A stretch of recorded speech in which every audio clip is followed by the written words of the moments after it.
د نیوزیلند کرکټ ملي لوبډله داسې حال کې پاکستان ته د 2 لوبلړیو لپاره پر سفر ورغلی چې ځینې مشهور لوبغاړي د هند آی پی ایل سیالیو کې بوخت دي.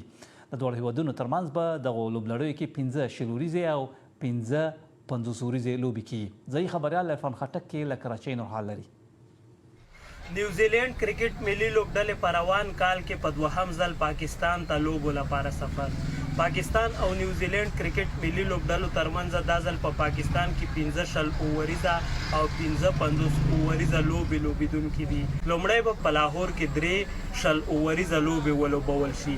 همدا 3 اووریزه لوبې به د اپریل میاشتې په 14مه 15مه او په 18مه نیټه ترسره شي. له دې وروسته به دواړه کرکټ هیوادونه 2 اووریزه لوبو لپاره راولپنډۍ ته سفر کوي. راولپنډۍ کې 2 اووریزه لوبې ختمېدو وروسته به پاکستان او نیوزیلینډ کرکټ ملي لوبډلې په همدغه میدان کې 50 اووریزه لوبې ترسره کوي. دې سره به پاکستان او نیوزیلینډ کرکټ ملي لوبډلې 50 اووریزه لوبو لپاره کراچۍ ته سفر کوي.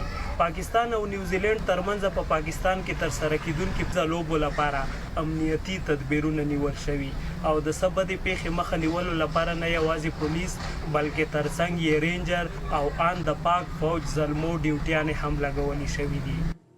آزاد خبریال عرفان خټک